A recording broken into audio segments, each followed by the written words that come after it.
Olá, 12 de novembro de 2018, as principais notícias desta segunda-feira estão aqui na TV Difusora. Polícia começa a colher depoimentos para elucidar assassinato do prefeito de Davinópolis. Corpo foi encontrado ontem e sepultamento acontece nesta segunda-feira na cidade de Imperatriz. Alunos da rede pública se preparam para o segundo simulado Mais IDEB. Você vai ver também como foi o segundo dia de provas do Enem.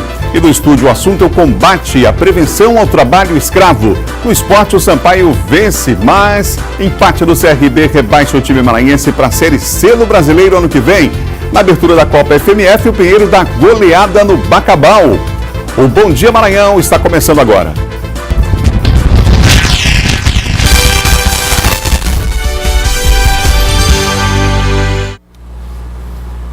São 7 horas e mais 2 minutos, você ligado aqui no Bom Dia Maranhão, nesta segunda-feira. Daqui a pouco teremos Silvan Alves falando da área de segurança. Laércio Júnior destaca os assuntos do esporte. Temos aí o Campeonato Brasileiro da Série B e o início da Copa FMF. E John Coutrin traz os bastidores da política. Está sendo velado em sua residência em Davinópolis o corpo do prefeito da cidade, Ivanildo Paiva. Ele foi assassinado e o corpo foi jogado às margens de uma estrada a 2 quilômetros de sua fazenda, na zona rural do município. As investigações, no momento, descartam a possibilidade de latrocínio, roubo seguido de morte. Veja na reportagem de Paulo Negrão, da TV Difusora de Imperatriz. A notícia do assassinato do prefeito de Davinópolis, Ivanildo Paiva, do PRB, 57 anos, movimentou o sistema policial com os primeiros levantamentos e investigações sobre a morte do prefeito. Esse oficial da PM, um dos primeiros a chegar ao local do crime, conta detalhes do que ouviu das testemunhas que moram na fazenda da vítima. Fizemos os primeiros levantamentos. Do local onde o corpo foi encontrado até a sede da fazenda dá em torno de 2 quilômetros. Nos deslocamos até lá para colher mais informações. Foi onde obtivemos alguns detalhes de que umas pessoas tinham aparecido naquele local, na fazenda, por volta de 5 horas da tarde, dizendo que estavam procurando uma terra por ali para comprar e que tinham acabado se perdendo. E acho que eles queriam levantar exatamente se o prefeito se encontrava lá na sede naquele momento. O corpo do prefeito foi removido do local do crime pela perícia técnica no meio da tarde de domingo. O delegado-chefe da DHPP trabalha com algumas linhas de investigações, porém ele não descarta o crime político e nem tampouco a hipótese do crime passional. A gente está trabalhando com todas elas e a partir do momento em que a gente avançar, estiver mais próximo da autoria, a gente vai passar para a sociedade, para a imprensa, tudo que a gente está trabalhando. A Delegacia de Homicídios, que está investigando o caso, ouviu no fim da tarde de domingo algumas testemunhas que prestavam serviços na fazenda da vítima. Vale lembrar que aqui de São Luís, da Secretaria de Segurança Pública, alguns delegados, agentes da polícia foram já deslocados para o município de Davinópolis para reforçar a equipe de investigações desse caso. São 7 horas e mais 4 minutos e em nota o governo do estado manifestou pesar pela morte do prefeito de Davinópolis e informou que vai tomar as providências cabíveis para elucidação do crime. A Federação dos Municípios do Estado do Maranhão, a FAMEM, também em nota lamentou a morte do prefeito, se solidarizou com a família enlutada e afirmou repudiar atos violentos como este. Em Davinópolis, o corpo está sendo velado. Lá em Imperatriz já há um cortejo programado, inclusive, na cidade, e o corpo será sepultado na cidade de Imperatriz ainda nesta segunda-feira. Daqui a pouco nós vamos falar mais sobre esse caso com Silvan Alves aqui no Bom Dia Maranhão. Comerciantes do bairro do São Francisco, que já sofrem com a queda no movimento na região, agora têm uma preocupação a mais: os arrombamentos das lojas. Avenida Marechal Castelo Branco, bairro do São Francisco. Os mais novos talvez nem saibam, mas aqui um dia já foi uma das principais vias comerciais da capital maranhense. Num tempo em que não havia tantos shoppings, a Castelo Branco era uma opção para os consumidores que não queriam ir à Rua Grande. Hoje o cenário é diferente. Muitas lojas estão fechadas.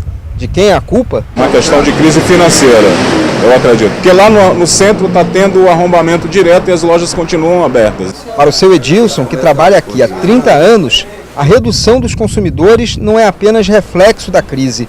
Muitos comércios hoje fecharam, em consequência do ônibus, que teve a via de ônibus e, em consequência disso, tirou o estacionamento de muitas lojas. O cliente que nos nos procura hoje não tem um local para estacionar os seus automóveis. Quem ainda resiste precisa enfrentar a ação de bandidos, como no caso do arrombamento que aconteceu nesta loja. Bandidos teriam levado 2 aparelhos televisores do estabelecimento. A polícia ressalta que faz monitoramento ostensivo na área e que o número de ocorrências tem diminuído. Temos aqui apoio de uma viatura fixa, é uma viatura permanente aqui da área, aqui neste bairro, aqui nesta avenida. E temos também o apoio das nossas motocicletas, né, equipe Albatroz e o Grupo Tático Móvel. Por conta dessa situação, comerciantes e empresários estão investindo em segurança. Na loja em que o seu Edilson trabalha, foram instaladas 120 câmeras de vigilância que funcionam diuturnamente. Mas nem mesmo todo esse cuidado foi capaz de evitar o roubo de um ar-condicionado há 2 semanas. Nós conseguimos identificar e registramos o BO e a polícia tomou as providências que seria necessário. Em relação aos comerciantes, né, o que eles podem fazer é reforçar, né, o seu maquinário de segurança em relação a portões, né, em relação a gradeados mais resistentes, né, porque a gente percebe que muitos estabelecimentos aqui são bastante vulneráveis, né? Então eles não têm, assim, alguns eles não possuem uma preocupação maior em resguardar o seu patrimônio, né? Confira agora o nosso giro de notícias. Começa hoje a campanha Novembro Azul do Governo do Estado por meio da Secretaria de Estado da Saúde, com o tema Todo Dia, um Dia a Mais para Viver Bem. O objetivo é alertar os homens sobre os cuidados com a saúde, incluindo a prevenção e o combate ao câncer de próstata e de pênis. Hoje as atividades vão acontecer de forma simultâneas em unidades da Rede Estadual de Saúde de todo o Estado, com roda de conversas, palestras, consultas e exames de sangue para detectar o nível de antígeno prostático específico, PSA. A programação alusiva ao Novembro Azul será realizada também ao longo do mês no Centro de Especialidades Médicas. Esse exame é importante para o diagnóstico, monitoração e controle da evolução do câncer de próstata. A programação alusiva ao Novembro Azul acontece em várias unidades hospitalares do interior e da capital. Com o objetivo de facilitar o acesso dos contribuintes aos serviços prestados pelo Fisco, a Prefeitura de São Luís, por meio da Secretaria Municipal da Fazenda, inicia esta semana o serviço de agendamento online de segunda a sexta, de 8 da manhã a 1h30 da tarde, para o atendimento do órgão. O serviço oferece comodidade e agilidade no atendimento. Para agendar o atendimento pela internet, o contribuinte deve acessar o portal da Cenfaz, www.cenfaz.sãoluís.ma.gov.br, tendo em mão o número do CPF ou CNPJ, e escolher a data e o horário do seu atendimento. O atendimento presencial continua normal, sem necessidade de agendamento, na Avenida Kennedy, no bairro de Fátima, na capital. A Avenida Jerônimo de Albuquerque, em São Luís, no trecho que vai da Coab até o elevado da Coama, vai passar por obras. O governo do Maranhão inicia ainda este mês as obras de alargamento na via da região, entre o túnel da Coab e a entrada de acesso ao bairro Angelim. O projeto compreende uma área de 500 metros. No trecho serão realizados serviços como terraplanagem, drenagem e pavimentação. A obra criará alças semelhantes às que já existem na área, entre a entrada do bairro do Bequimão e o elevado da Coama.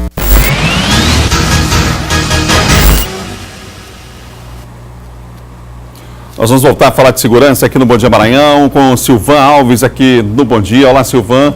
Bom dia. Bom dia para você, Silvan. Bom dia, Adalberto. Esse caso do ex-prefeito de Davinópolis chama a atenção. A polícia já no primeiro momento, pelas características, né, pelo que observou, pelos primeiros depoimentos colhidos ali, de que não se trata de um caso simples ali de latrocínio, roubo seguido de morte, né, Silvan? Exato. São algumas vertentes que a polícia está trabalhando. Eu acompanhei o trabalho das equipes que foram daqui, o pessoal do ICRIM, do Instituto de Criminalística, o pessoal da SHPP, que foi dar um reforço lá, a equipe do delegado Praxístenes, que é o delegado de homicídio lá de Imperatriz, né, que está trabalhando na investigação sobre o assassinato do prefeito do Ivanildo Paiva, não é? Que a princípio estava desaparecido desde sábado e ontem pela manhã o corpo dele foi encontrado nesse povoado Mata Grande, que fica a cerca de uns 2 quilômetros, uma estrada vicinal, a cerca de 2 quilômetros da fazenda dele, que fica no povoado Jussara. As pistas que estão sendo seguidas pela polícia indicam um crime passional, né, que é uma vertente fortíssima em função das informações, dos depoimentos que já foram colhidos de um vaqueiro, um funcionário da fazenda e um outro que trabalha como vigia também, que trabalha muito tempo com Ivanildo. Não foi só ele a vítima, o segurança dele também foi assassinado, provavelmente como queima de arquivo, né? É possível de que esses assassinos talvez eram pessoas próximas, né? E aí conheciam também o segurança e para, evidentemente, queimar o arquivo. Depois que mataram o Ivanildo, eles acabaram matando também o segurança. A outra vertente, que também não está descartada, é a vertente de um crime com conotações políticas. Essa é uma vertente que não pode ser afastada, porque de qualquer forma ele era um político, era um prefeito no exercício do mandato, então a polícia não descarta, nesse início de investigação, nenhuma possibilidade. A questão do latrocínio, que é uma outra vertente também, que começou a ser trabalhada, foi em função de terem revirado tudo, nas dependências da Casa Grande, da Casa da Fazenda. Havia sinais de muita violência, vestígios de sangue e tudo revirado, como se estivessem procurando algo, como se estivessem procurando alguma coisa. Também, né, na opinião de investigadores mais experientes, isso pode ter sido feito até com o objetivo de desviar a atenção para o verdadeiro motivo aí desse crime. Hoje tem novos depoimentos. Nesse momento já deve estar ocorrendo a missa de corpo presente lá na igreja Santo Antônio de Pádua, que é a igreja matriz lá da cidade de Davinópolis. O cortejo fúnebre deve sair de Davinópolis agora no período da tarde, e o prefeito deve ser sepultado lá na cidade de Imperatriz. O governo do estado emitiu uma nota, não é? Se solidarizando com a família do prefeito, lamentando o ocorrido e o empenho, não é? Já a partir de agora, já com equipes da Secretaria de Segurança Pública que estão trabalhando no local, para que haja uma resposta o mais rápido possível e os acusados sejam apontados à justiça. É mais uma tragédia nessa família, né, Silvão? Filho do prefeito também. Que tinha o mesmo nome, Ivanildo, né? Também, Ivanildo Barbosa. Foi assassinado no crime, inclusive, com envolvimento de policiais. De policiais, exatamente. E foi um crime com característica do que aconteceu com o pai dele. Ele foi sequestrado também, né? Porque é indício que o Ivanildo, o prefeito, ele tenha sido sequestrado, torturado e morto lá nesse povoado. E o Ivanildo Barbosa, que era o filho dele, em 2008, ele foi sequestrado, levado para a Estrada do Arroz. Havia o envolvimento de 2 policiais militares lá do 3º BPM, lá de Imperatriz, e mais um policial do Piauí, que queriam receber dinheiro, né? Tinham sequestrado, porque o Ivanildo, além de prefeito, ele é empresário, ele tem uma empresa lá, com o ramo, trabalha no ramo de agropecuária, implementos agrícolas, enfim, né? Então eles queriam dinheiro, né, para sequestrar o filho do prefeito com esse objetivo. E aí algo deu errado, principalmente porque tinha envolvimento de policiais. Eles mataram o rapaz, abandonaram o carro na Estrada do Arroz e enterraram o Ivanildo Barbosa numa cova rasa também lá nesse local, na Estrada do Arroz, lá em Imperatriz. Silvão, vamos falar aqui da capital, porque 2 pistolas foram apreendidas, não é, com um grupo, e já havia informação, inclusive, que esse grupo estava tentando, já planejando executar exatamente. Integrante de outra facção, exatamente. Eles foram abordados, e é por isso que é importante esse trabalho de abordar, que é a determinação do comandante-geral da Polícia Militar do Estado do Maranhão, o coronel Jorge Longo. E esse trabalho de abordagem ele tem dado muito certo, tem resultado em várias prisões. Essa aí foi só mais uma, né, que ocorreu ali bem próximo do posto de saúde ali do Anil. Num Fiat Cronos, os indivíduos estavam se deslocando, né, no interior desse veículo, e lá no interior do veículo a polícia conseguiu apreender com um deles uma pistola .40, que é uma arma de uso restrito das forças de segurança, e mais uma PT-380, que é uma outra pistola. Um adolescente, haviam 4 maiores e um adolescente, né, que também foi apreendido. A abordagem aconteceu lá na Avenida Casimiro Júnior, feita pelo pessoal do GTM e a equipe Tornado do 9º Batalhão. Prenderam o Alessandro Silva Marques, também o Augusto Santos Fontoura, Aderson de Jesus Soares e o Adeilton Silva Marques, são os maiores. O adolescente diz que eles estavam vindo para cá, para essa região, para acertar conta com alguns rivais, né? tinha uma certa importância em dinheiro, algo mais do que R$300 que eles tinham também, né, além de munição. As duas armas estavam municiadas. Esse não é o primeiro caso, houve já um outro caso também que a polícia agiu rápido ali na região ali da Vila Embratel, o GSA do primeiro com o GSA do 8º, prenderam na semana passada integrantes de uma organização criminosa, estavam reunidos lá na Vila Embratel para também acertar conta com rivais aqui nessa região do bairro de Fátima. Silvão, um ótimo dia para você, boa semana, hein? Ok, boa semana a você, Adalberto, e a todos. São 7 horas e mais 16 minutos, 7h16. 29% dos candidatos faltaram às provas do Exame Nacional do Ensino Médio em sua segunda etapa, o Enem. Na capital foi grande a movimentação e muitos alunos saíram reclamando da prova de matemática. O gabarito oficial está previsto para ser divulgado nesta segunda-feira. Enquanto aguardavam o ônibus para voltar para casa, era impossível não checar com os amigos as respostas da prova.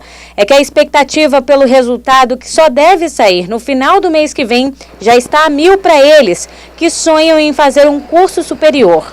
Eu tento não ficar ansiosa, mas não tem como, a gente fica muito apreensiva, mas talvez eu não olhe, só olho quando sair mesmo o resultado. E mesmo estudando, teve gente que teve dificuldade para responder a prova, principalmente as questões daquela disciplina famosa por ser um tormento para alguns estudantes. A matemática e a física eu acho que foram as mais complicadas. Foi um pouquinho tenso, né, mas graças a Deus foi tudo bem. Na primeira etapa, que foi no último dia 4, 25% dos 5,5 milhões de inscritos não fizeram a prova. Por isso, a expectativa do MEC é que no máximo 4 milhões e 100 mil candidatos fizessem a segunda etapa neste domingo. Eles tiveram 5 horas e meia para responder 90 questões, 45 de matemática e as outras 45 de ciências da natureza, divididas entre biologia, física e química. Para Dona Socorro foi bem cansativo. Tava bem tranquila, né? Mas como eu sou dona de casa, trabalho, aquela coisa, então para mim fica cansativo. Esforço que ela espera que vale a pena para que ela finalmente realize o sonho de se tornar universitária. Eu me preparei em casa mesmo e eu pretendo fazer pedagogia e especialização em Libras.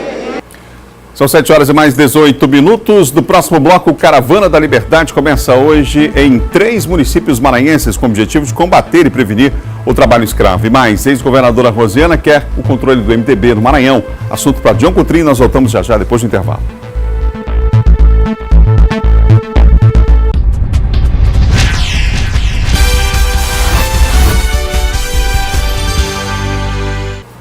São 7 horas e 21 minutos, não perca a hora, 7h21. Amanhã, a Secretaria de Educação do Maranhão realiza o segundo simulado do Mais IDEB para os alunos da primeira e segunda série do ensino médio. O repórter Eduardo Ericeira tem os detalhes para nós. Eles, inclusive, vão contar com a tecnologia como aliada na hora de conferir o gabarito das provas. É um aplicativo aí que vai ser baixado para auxiliar, então, na hora do resultado, na hora de conferir o gabarito desse preparativo, aí no caso do preparativo IDEB. Vamos trazer agora sim as informações com o Eduardo Ericeira a respeito desse simulado. Olá, Eduardo, bom dia para você. Olá, muito bom dia, Adalberto. Bom dia a todos que acompanham o Bom Dia Maranhão. Quem vai falar mais a respeito desse assunto é a Nádia Dutra, que é secretária adjunta de ensino da Secretaria de Educação do Estado. Nádia, então explica pra gente essa questão do simulado, qual a importância para os alunos, para a própria educação do Estado? Essa é uma agenda que faz parte do Plano Mais IDEB, desde o ano passado, lançado pelo governador Flávio Dino, com o objetivo de melhorar os índices educacionais da educação, a qualidade do ensino. Então, uma ação lá na ponta com professores e estudantes, onde eles exercitam as questões do SAEB. O modelo da prova é baseado na Prova Brasil, que é aplicado pelo INEP, pelo Ministério da Educação. Então, uma oportunidade para treinar e qualificar cada vez mais a aprendizagem dos estudantes. Explica pra gente como é que funciona. Os alunos fazem o simulado, depois como é que é feita aí a resolução da prova, como é que os professores conseguem fazer essa checagem? É tudo muito rápido, não é isso? Isso, os estudantes de primeiro e segundo ano fazem os simulados, isso depois gera resultado para a escola. Agora a gente tem inovação com a Mira Educação, de ter um resultado mais rápido, mais eficiente, que vai apoiar não só o professor na otimização da correção, mas também a gestão escolar na observação dos resultados e planejamento para tratar as dificuldades que aparecerem no simulado. Como é que você analisa, a Secretaria de Educação, o Governo do Estado analisa essa inserção dessas ferramentas tecnológicas para a melhoria da educação? Uma grande oportunidade para os professores, para a escola, de otimizar os processos, as rotinas pedagógicas e liberar um tempo que seria para corrigir prova, para inovar na metodologia, no contato com os estudantes e na aprendizagem deles. Então, de fato, uma grande oportunidade, inserir tecnologias na escola e colocar essa escola mais no olhar do século XXI. Esse simulado será feito quando? Quantos alunos farão? Amanhã. Mais de 750 escolas, mais de 200 mil estudantes, mais de 25 mil professores envolvidos. Então, uma rede muito grande em torno da aprendizagem e da melhoria da qualidade da educação pública no Maranhão. Tá, okay. Obrigado pela entrevista, Nádia. Um bom dia, uma boa semana. Voltamos com você no estúdio, Adalberto. Obrigado, Eduardo, pelas informações. O Maranhão ocupa a incômoda posição de maior fornecedor de mão de obra escrava no país. Com o objetivo de articular a rede de combate e prevenção ao trabalho escravo, acontece hoje em 3 municípios maranhenses a Caravana da Liberdade. Para falar mais sobre o assunto, eu recebo aqui no estúdio o secretário adjunto da Secretaria. Tudo bem? Secretário adjunto da Secretaria de Direitos Humanos, Jonathan Galvão, está comigo aqui. Por favor, vamos falar sobre essa caravana, porque é uma ação extremamente importante que acontece todo ano, mas que esse ano tem um caráter especial, né? A primeira fase, o objetivo era levantar a pauta, né? Fazer com que as pessoas falassem sobre o tema, levar informação. Qual é o objetivo da caravana esse ano, Jonathan? Bom dia, Adalberto. Bom dia. Aqui, às 7 da manhã, me dirijo a trabalhadores, trabalhadoras do Estado do Maranhão. Nós temos uma pauta relevantíssima aqui no Estado, que é o combate ao trabalho escravo.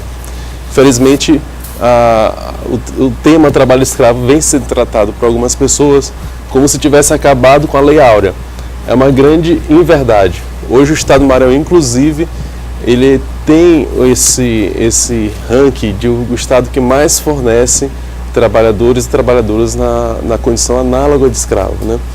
Então, desde o governo Jacques Solar, com a criação do Comitê Estadual de Erradicação do Trabalho Escravo, é feito o projeto Caravana da Liberdade.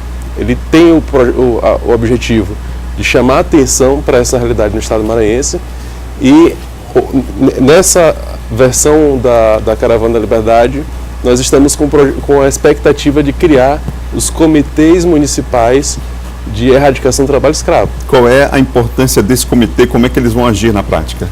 O comitê ele vai ter o objetivo de articular órgãos e sociedade civil nos municípios em que a caravana vai passar. Aqui é o município de Codó, Caxias e Timbiras.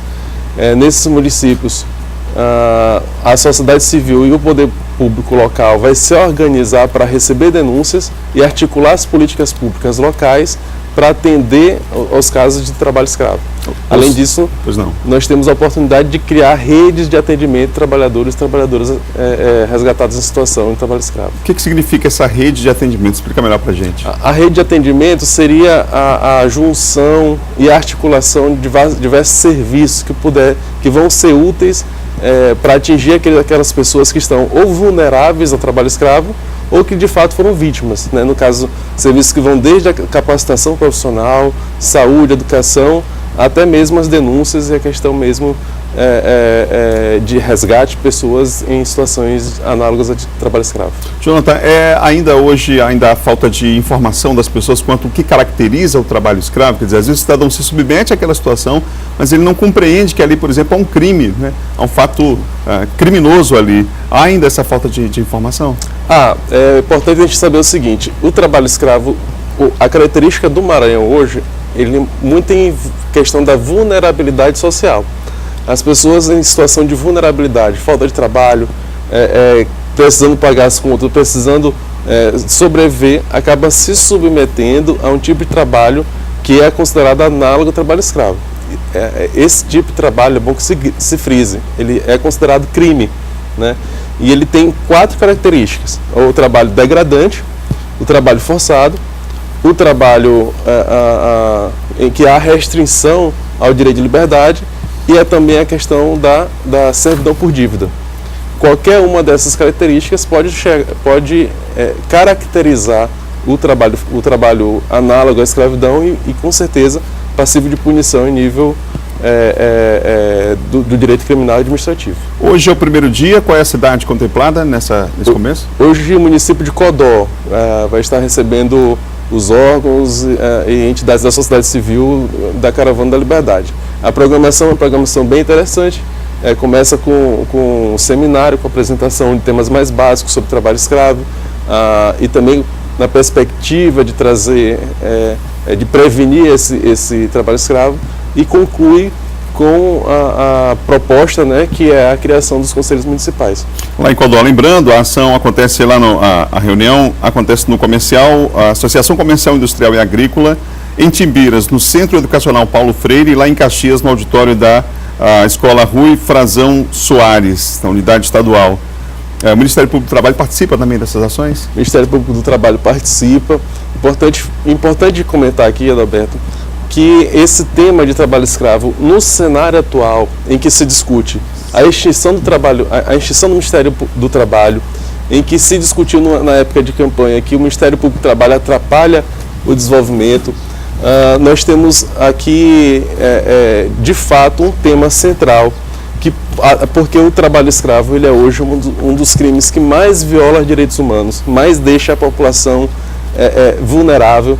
Então é necessário que o governo do Estado hoje, a atual gestão do governo do Estado, preocupada com essa situação, ela age no sentido de prevenir o trabalho escravo, melhorar as condições de vida do trabalhador e da trabalhadora para que ela não se submeta a esse trabalho escravo, e identificando essas situações, agir com repressão para que o crime não se repita, né?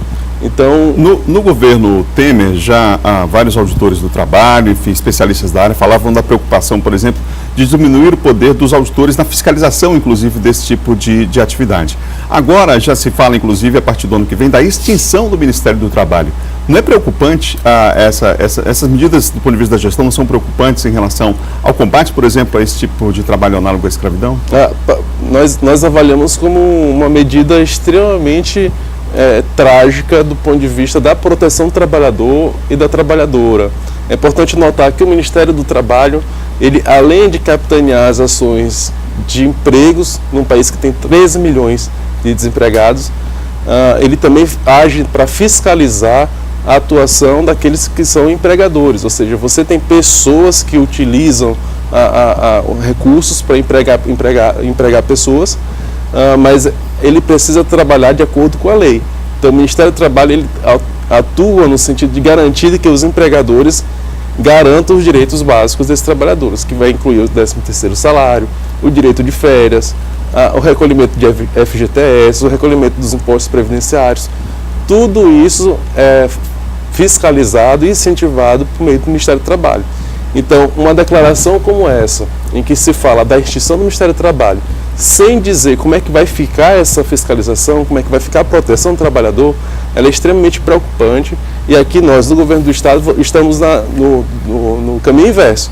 Nós apontamos para a defesa do trabalhador e para a importância de que o trabalho escravo ele seja fiscalizado e ele seja punido onde for identificado. Conversei aqui no Bom Dia Maranhão com Jonathan Galvão, secretário adjunto da Secretaria de Estado de Direitos Humanos e Participação Popular. Obrigado pela entrevista. Obrigado, Roberto. Nós vamos agora à Imperatriz com Luiz Carlos Lima, as informações da região Tocantina. Bom dia, Luiz. Olá, Adalberto, muito bom dia para você, bom dia a todos. Olha, foi realizado nesse fim de semana em Açailândia um encontro de comunidades atingidas por mineração em diálogo com a Igreja do Norte e também do Nordeste. O objetivo é aproximar ainda mais a Igreja Católica com as comunidades impactadas pela mineração no bairro Pequiá. Em algumas fotos e vídeos expostos, houve a sensibilização e proximidade de todo o grupo sobre a realidade dos moradores do bairro Pequiá de Baixo, localizado no município maranhense de Açailândia. O bairro de Pequiá de Baixo está sendo um símbolo em nível nacional e mundial, símbolo de uma comunidade que é capaz de se organizar frente à poluição, à agressão da mineração e da siderurgia e encontrar caminhos. O encontro contou com a participação de membros da Igreja Católica das regiões Norte e Nordeste. Essa luta e esse problema não é só de Pequiá de Baixo, que outros estados e que outras cidades também convivem com um problema semelhante ou possivelmente pode chegar a esse problema. Hoje, 5 siderúrgicas estão instaladas no distrito do Pequiá. São 312 famílias no bairro que fica às margens da BR-222. O novo terreno do Pequiá já foi conquistado. Agora, a comunidade aguarda o início das obras. Empregadores têm até o dia 30 de novembro para pagar a primeira parcela do 13º salário, um dinheirinho extra que vai aliviar a vida de muitos trabalhadores. Quem trabalhou os 12 meses do ano é um salário integral a receber. Agora, os que trabalharam menos também têm direito, e o cálculo é feito da seguinte forma. Para calcular o 13º de forma proporcional, o funcionário deve pegar o valor do salário bruto, dividir por 12. O resultado deve ser multiplicado pela quantidade de meses em que trabalhou. Nas ruas, quem já recebeu parte do valor ou as duas parcelas já garantiu um destino para o dinheiro extra. Hoje em dia a gente está gastando muito, aí tem que usar para pagar a conta, né? Que não pode atrasar. De acordo com especialistas, essa é a principal forma de investir o dinheiro, principalmente agora, pois ainda é possível perceber nos setores econômicos os reflexos da crise financeira. A maior parte dos trabalhadores brasileiros, aqueles que não estão desempregados, 14 milhões, e nem os subempregados, mais 29 milhões, eles têm dificuldades financeiras. Se endividaram, pegaram empréstimo para saldar suas dívidas, para comer, para se alimentar, para pagar a escola de filho. Então esses vão usar o 13º para o seu consumo básico. Para quem ainda não recebeu o 13º salário, a primeira parcela deve ser paga até o dia 30 de novembro e a segunda até 20 de dezembro. E por hoje é só, Adalberto. A gente retorna com você, desejando uma excelente semana a todos. Boa semana para você e todos a Imperatriz também, Luiz. Vamos falar de política aqui no Bom Dia. Recebo o especialista no assunto, John Coutrin. John, bom dia, boa semana para você. Bom dia a todos. John, vamos começar falando sobre esse caso do prefeito lá de Davinópolis. Grande repercussão aí, não poderia ser diferente já no fim de semana e no decorrer da semana não vai ser diferente no meio político, não é? O prefeito de Davinópolis, que foi assassinado, o corpo foi encontrado ontem, imediatamente seguiram daqui delegados, agentes, para reforçar a segurança, para reforçar as investigações no caso, porque envolve um político, né? Alguém que estava inclusive no mandato, né? Exercendo o mandato. Com certeza, Adalberto, um fato lamentável. Todos nós lamentamos essa execução do prefeito lá de Davinópolis, o Ivanildo Paiva. Com certeza, o que aconteceu, resumindo, claro, ele sempre passava, Adalberto, final de semana... Essa imagem isso é o vice, do vice, não é? Que vai assumir. Então vamos falar sobre o vice, já vamos que lá. O vice será o conhecido como Rubem Lava Jato. O Rubem Lava Jato, que é do PCdoB, ele é o vice que assumirá no lugar do Ivanildo. O Rubem Lava Jato aí do Partido Comunista do Brasil, mesmo partido do governador. Ele assumirá, claro, por conta será dado vacância do cargo, a Câmara Municipal dará posse ao vice-prefeito Rubem Lava Jato lá em Davinópolis. No caso do prefeito assassinado, as investigações apontam, Roberto, que ele sempre passava o final de semana ali no sítio, numa chácara, na zona rural lá de Davinópolis. E, claro, foram encontradas, ainda no sábado para o domingo, foram encontradas marcas de sangue na casa dele, no quarto dele, e a polícia indica o seguinte, que ele foi sequestrado, não se sabe se ele foi executado lá na fazenda, no sítio, ou se ele foi executado em outro lugar e depois ali lançado naquele canavial ali que existia a 2 quilômetros da fazenda dele, do sítio dele na zona rural de Davinópolis. Então o Ivanildo foi executado, a polícia ainda vai fazer, o ML ainda vai dar o laudo, mas entre 6 e 7 tiros, segundo análise preliminar. Também ele foi amarrado, encontrado ele amarrado no local, ou seja, indícios de execução. A polícia descarta latrocínio, não acredita em latrocínio. Populares, ali a polícia já investigou também com o caseiro lá do sítio, que algumas pessoas andaram procurando pelo Ivanildo ainda no sábado, sabendo se ele queria vender. A gente mostrou a reportagem do Paulo Negrão, né? E o delegado falava sobre esse aspecto aí em relação sobre esse aspecto, então, aí com certeza abala o meio político. As lideranças políticas, entidades, Adalberto, já divulgaram nota em relação a isso. Então, com certeza, é algo lamentável que a polícia dê uma resposta rápida até para que seja descoberto quem foi os autores e em que circunstâncias aconteceram. Então, já a partir dessa semana deve assumir então o vice lá do PCdoB, Rubem Lava Jato, lá em Davinópolis. Ô John, a ex-governadora Rosena Sarney quer o controle do partido aqui no estado? O que acontece, Adalberto? O PMDB, a Rosana Sarney perdeu a eleição de governadora do estado do Maranhão e ela tenta, claro, ainda sobreviver politicamente. É claro que o pai dela está sem mandato, esse José Sarney, o irmão Zequinha Sarney perdeu a eleição para o Senado e a Rosana Sarney, ela tenta então agora continuar na política através do partido dela, o MDB. O que acontece? O MDB hoje é conduzido pelo João Alberto, só que o João Alberto não vai ter mais mandato a partir do ano que vem. Ele é senador, não disputou nenhum cargo este ano e no próximo ano ele disse que vai aí sair do partido e vai entregar o partido. Só que nesse vértice aí há uma disputa, claro, a Rosana quer o partido, mas há também uma ala jovem que quer oxigenar o MDB no Maranhão. Nós sabemos que o partido contou ali com políticos experientes, como ali o João Alberto, o próprio senador José Sarney, o próprio Lobão, ou seja, vários políticos, mas o grupo do Roberto Costa, a juventude do MDB, entende que é necessário oxigenar o partido com novas lideranças, até para que o partido sobreviva no estado do Maranhão. Então, deve haver esse confronto entre o deputado Roberto Costa, reeleito, o deputado Roberto Costa, inclusive, elegeu o candidato dele lá em Bacabal, com apoio do Roberto Costa, ele se fortaleceu nessas eleições, e a Rosiana no sentido aí de querer o partido para dar o último suspiro, querer os cargos, o poder e até também a questão do fundo partidário do MDB, que tem nas mãos até para fazer a política daqui em diante. Não se sabe se a candidata Rosiana se aposentará ou não, mas ela aí já quer, claro, ter o controle do MDB no estado do Maranhão e essa disputa será muito forte com o grupo do deputado Roberto Costa, diante já aí da ausência do João Alberto, que não mais integrará, deixará o partido aí para um próximo comandante, que deve ser um dos dois. Ô John, agora depois das eleições, os partidos de centro, o partido de esquerda tentam aí também se reagrupar, né? Como é que está esse movimento?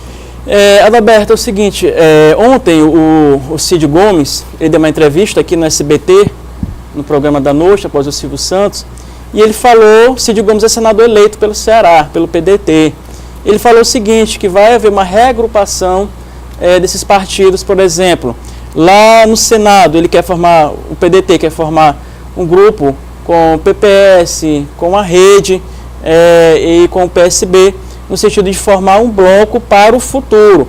Não um bloco só para ter comissões e participar ali da mesa do Senado, mas um bloco para disputar a presidência, ou seja, uma experiência a longo prazo, um projeto a longo prazo. Na Câmara Federal, o próprio Cid Gomes falou o seguinte, que são partidos que não vão nem estar a favor do governo Bolsonaro, mas também não fazer aquela posição ferrenha. Ou seja, ele quer aqueles partidos que ficarão no meio, no sentido de o que for correto, aprovar, se é a favor, o que for errado, fazer oposição. Na Câmara, no mesmo sentido, Adalberto, só que o bloco, no sentido aí até de tirar a hegemonia do PT, e vai ficar o bloco formado pelo PSB, PCdoB, PDT, quem sabe também o PPS, nesse bloco também formado lá na Câmara Federal. O PSDB, que é um outro partido, o MDB, também são partidos aí, siglas e legendas, que também não se sabe que posição vão tomar.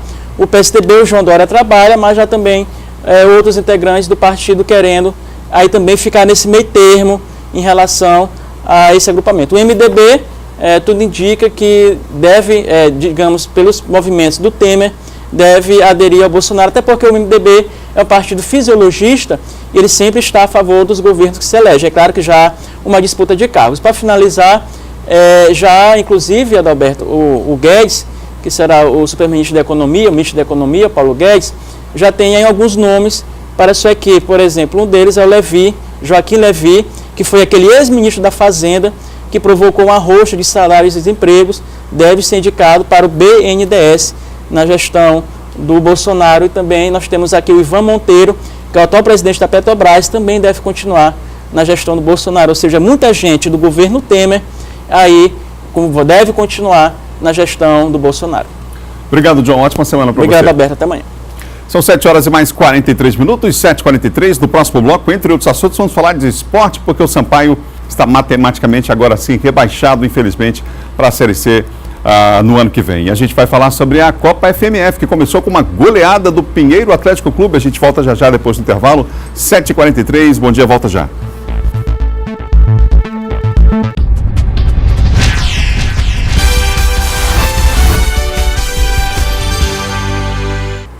São 7 horas e mais 46 minutos e a gente volta a falar ao vivo com o repórter Eduardo Eliceira, que agora está no plantão policial na região central da cidade. Eduardo. Pois é, Adalberto, falar de um fato aqui inusitado e um susto muito grande que aconteceu já na madrugada de hoje foi um assalto que aconteceu no bairro do Monte Castelo. A ocorrência está sendo registrada neste momento aqui no plantão central das Cajazeiras. E a gente está aqui com a vítima, a dona Elzamar Lemos, olha aqui, ó. Vários ferimentos pelo corpo. O bandido ele foi assaltar nessa madrugada a casa da dona Elzamar e ele acabou caindo em cima dela. O telhado quebrou e ele acabou caindo em cima dela. Ela ficou com vários ferimentos aqui na proximidade do ombro, próximo ao ombro, também aqui nas costas. Um ferimento também aqui no rosto, ó. Isso tudo por conta de parte do telhado que caiu em cima da dona Elzamar e também o bandido. O assaltante, ele acabou caindo em cima dela. Nesse momento ela estava com os 2 filhos na casa e também com uma netinha de 2 anos de idade.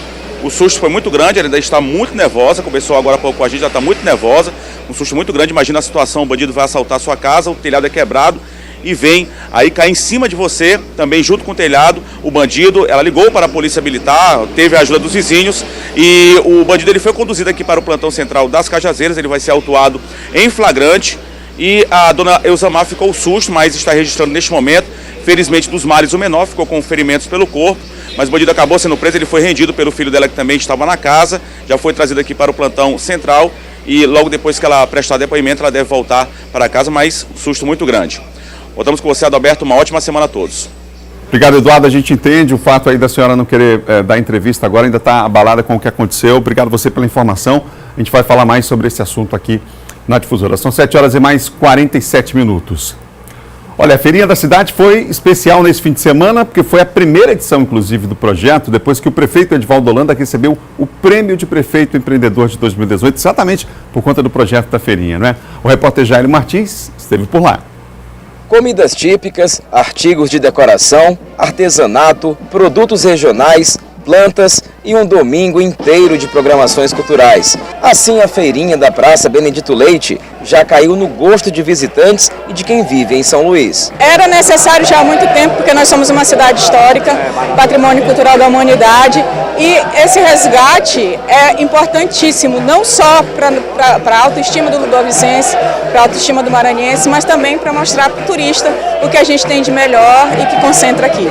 A feirinha contempla outros projetos simultâneos. Neste final de semana, o evento também foi palco do Encontro Nacional de Capoeiristas. Esse é o nosso 11º Encontro Nacional, trazendo os grandes mestres de São Paulo, Rio de Janeiro, Fortaleza, Belém.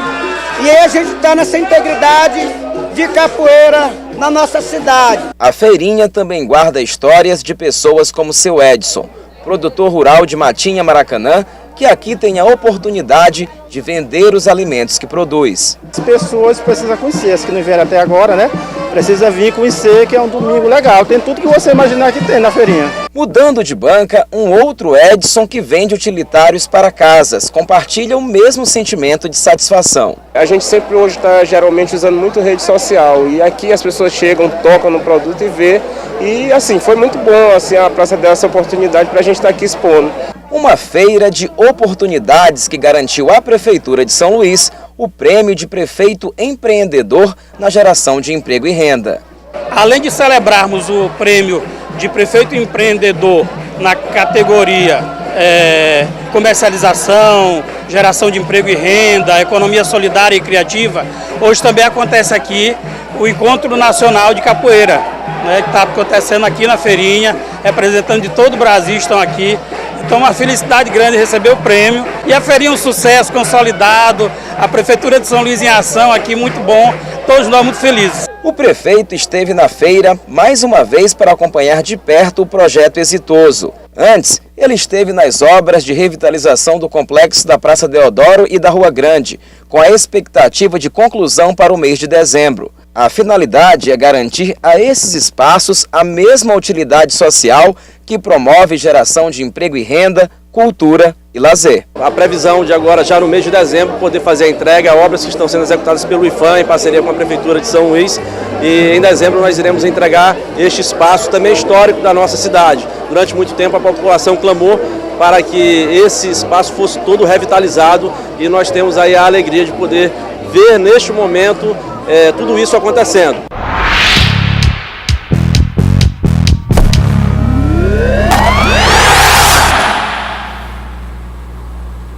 Agora a gente fala de esporte aqui no Bom Dia Maranhão com o Laércio Júnior. Laércio, bom dia, boa semana para você. Bom dia, Adalberto. Bom, vamos começar falando sobre o Sampaio, sobre a Série B do Campeonato Brasileiro. Enfim, o Sampaio fez a sua parte, né? Fez a sua parte, mas quando entrou em campo, esse jogo que eu vou mostrar agora já tinha terminado. E como eu antecipei na sexta-feira, caso um outro resultado que não fosse a vitória do Criciúma, o Sampaio Corrêa já entraria rebaixado. Confira como foi a decisão entre Criciúma e CRB. O Criciúma chegou a abrir boa vantagem, mas no final o CRB conseguiu um empate que coloca o Sampaio Corrêa na Série C de 2019. Em Santa Catarina, o Criciúma sai na frente logo aos 2 minutos de jogo. O empate do CRB vem com William Santana aos 6 minutos. Aos 8, Sandro marca o segundo do CRB. 3 gols em menos de 10 minutos de jogo. A situação do Sampaio chega a melhorar no segundo tempo, quando o Eduardo amplia para o Criciúma. Isso aos 16. Mas aí também 3 gols em menos de 10 minutos. Só que agora favoráveis ao time do CRB. William Santana usa a cabeça para diminuir. Aos 24, Jaci Maranhão marca contra o gol de empate do time do CRB. Gol que rebaixa o Sampaio matematicamente para a Série C. Final, Criciúma 3, CRB também 3. Zagueiro maranhense, Tem que tirar o nome Maranhão ali, porque, né? Pois é, o gol que contra aí. acaba rebaixando o Sampaio Corrêa. Brincadeira só. Só um trocadilho para não perder a piada, né? Adalberto, nesse momento complicado para a torcida boliviana. E o Sampaio entrou em campo minutos depois. O jogo do CRB terminou por volta de 15 para as 6 da tarde. O Sampaio entrou aqui no horário do Maranhão às 6h30 em campo contra o São Bento e venceu. Depois de 4 jogos, o Sampaio volta a vencer. Se nessas 4 partidas que perdeu tivesse empatado pelo menos uma, ainda teria condições nas 2 rodadas que restam de, pelo menos matematicamente, sonhar com a permanência na Série B. Como não conseguiu nenhum ponto e venceu quando já não adiantava mais, o Sampaio está rebaixado. Veja os gols. Com Castelão vazio, logo no começo do segundo tempo, aos 2 minutos, Jamie abre o placar para o Sampaio. O São Bento empata com o Branquinho, de cabeça, 1-1. O gol da vitória do Sampaio é marcado por Fernando Sobral. Final, Sampaio 2, São Bento 1. E esses gols têm 2 detalhes. O do Jamie, um atacante do Sampaio Corrêa, não marcava desde o jogo contra o Boa Esporte. Ou seja, deixaram para marcar quando o Sampaio já estava rebaixado. E o Fernando Sobral, claramente na emoção do gol, na comemoração, coração para a torcida, é um jogador mais valorizado do time do Sampaio Corrêa nessa campanha da Série B. Dificilmente fica, deve jogar numa grande equipe do futebol brasileiro, da Série A ou da Série B para o ano de 2019. Deve ter sido o último gol dele com a camisa do Sampaio Corrêa, o jogador Fernando Sobral, que é uma das feras, né, desse elenco tricolor. Vamos agora aos outros gols da rodada do fim de semana da Série B, que teve título confirmado para o tricolor do PC. Enquanto o Sampaio Corrêa, para você ver a tradição e a força que o futebol do Maranhão tem.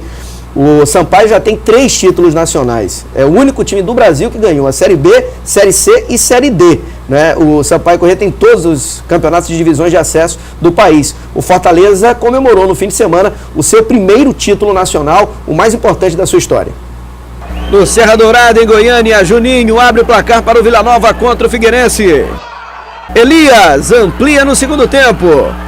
O terceiro do Vila Nova também é de Elias. No fim, Elton ainda diminui. Mas é só. Final, Vila Nova 3, Figueirense 1. O Vila Nova está em 7º com 55 pontos. 2 a menos que o primeiro time da zona de classificação para a Série A. Em Curitiba, o Coxa vence o Goiás por 1-0. O gol é de Rafael Lima. Mesmo com a derrota, o Goiás segue no G4. Mas a festa do fim de semana foi toda do Fortaleza. O time precisava só de um empate para ficar com o título da Série B. Mas aos 49 minutos do segundo tempo, contra-ataque rápido, e Rodolfo marca o gol da vitória sobre o Avaí. É o primeiro título brasileiro do tricolor cearense e primeiro da carreira de Rogério Ceni como treinador. Final, Fortaleza 1, Avaí 0. A tendência é que ele fique, mas teve um detalhe. O São Paulo, na rodada do fim de semana, não conseguiu vencer o Corinthians e o Diego Aguirre já foi demitido, o técnico do São Paulo. O Rogério Ceni, com moral, fez uma baita campanha lá no Fortaleza. Muita gente falou do laboratório que seria o Fortaleza para que o Rogério Ceni voltasse no futuro para o São Paulo. Não duvido nada, né? Acho que pro bem da carreira dele seria bom mais um ano lá no Fortaleza sem muita pressão e com a moral que tem de ter conquistado seu primeiro título como treinador. Série B ainda prossegue, Sampaio tem 2 partidas pela frente, uma em casa contra o Boa Esporte e fecha contra o Criciúma jogando em Santa Catarina, mas apenas para cumprir tabela. A diretoria anuncia que Marcinho Guerreiro e toda a comissão técnica irão ficar para a próxima temporada, que não vai ser qualquer temporada. Tem a Copa do Nordeste começando dia 16, Campeonato Maranhense que o Sampaio Corrêa não ganhou esse ano, a disputa da Copa do Brasil onde entra na fase principal junto com as equipes que virão da Libertadores, caso do Flamengo, do Palmeiras, do Grêmio e, claro, a Série C com a obrigação de subir. Dando também detalhes da Copa FMF que começou no fim de semana, o Santa Quitéria empatou com o Cordina em 1-1, jogando lá em São Mateus, e em Pinheiro segue a boa fase do PAC. O Pinheiro Atlético Clube goleou o Bacabal 4-0, goleada impiedosa. Destaque para o Diego, que marcou 3 gols, e amanhã nós vamos trazer todas as informações desse jogaço aqui no Bom Dia Maranhão. Valeu, Laércio. Boa semana para você. Um abraço e até amanhã. Tem Copa FMF hoje também, né? Isso, é o detalhe. Maranhão joga hoje contra o São José de Ribamar, fechando a rodada, né? Agora o detalhe é quantos jogadores o São José vai colocar em campo, que até sexta só tinha um jogador inscrito. A tendência é que a partida aconteça e que o São José de Ribamar, na sequência, seja punido e perca os pontos, né? Eles preferem jogar com os atletas irregulares do que perder por WO, né? Coisas que acontecem ainda, infelizmente, no futebol maranhense. Obrigado, Laércio. Um abraço. Vamos mudar de assunto? O trabalho social realizado em uma comunidade em Passo do Lumiar sensibilizou um pianista maranhense radicado na França. Nesse fim de semana, ele se apresentou em um recital, mas os aplausos dessa vez tiveram um sabor especial. Mãos habilidosas que são preparadas para o grande concerto.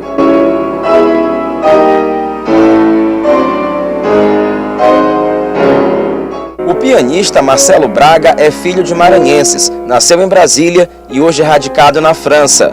Ele veio a São Luís fazer uma única apresentação e as mãos que tocam são as mesmas que ajudam, já que o show é beneficente. Eu sempre quis participar de um projeto social aqui no Brasil e mais particularmente no Maranhão, né, minha terra natal. Então, há um ano atrás surgiu essa possibilidade, então comecei a me preparar. A motivação para o concerto é a compra de instrumentos para a oficina de música da Escola Eugênio Pereira, um trabalho social realizado pela comunidade Eugênio Pereira em Passo do Lumiar, que contempla cerca de 400 crianças e adolescentes, de aproximadamente 700 famílias que lutam pela regulamentação fundiária. Mas a gente está muito feliz quando ele visitou a comunidade, ele escolheu a nossa comunidade para que ele pudesse fazer o projeto dele, né?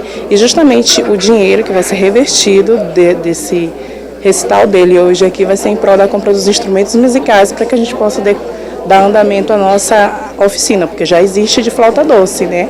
Mas a gente vai comprar mais instrumentos para que a gente possa beneficiar todos os nossos alunos da nossa comunidade e da nossa escola. Meninos e meninas como Thaís e Carlos, que agora, além de participarem de um projeto de leitura que permite trabalhar com dança, teatro e poesia, agora também vai ampliar as aulas de música. É muito importante, muito desenvolve todas as crianças que têm vontade de tocar instrumentos, aprender. Diante da generosidade do artista, os alunos da Escola Eugênio Pereira também decidiram fazer uma homenagem para emocionar aquele que sempre emociona com o seu talento. Nós iremos apresentar um poema, de agradecimento ao pianista que vai doar essa oficina e instrumentos para nós. Sem educação o povo não pode progredir. Então eu queria participar no projeto de educação, então esse projeto para mim é um projeto muito importante, inclusive pelas razões que você acabou de citar, né? Uma comunidade que teve um passado muito difícil.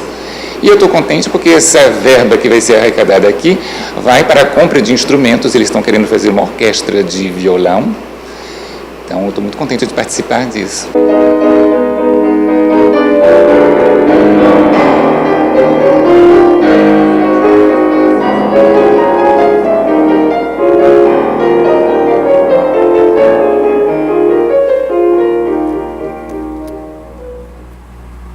Em entre outras coisas, a função social da arte. É muito importante ver um artista sensibilizado dessa forma. A comunidade merece o trabalho que é feito lá, um trabalho sério. E a gente vai falar mais sobre isso depois aqui na TV, tá bom?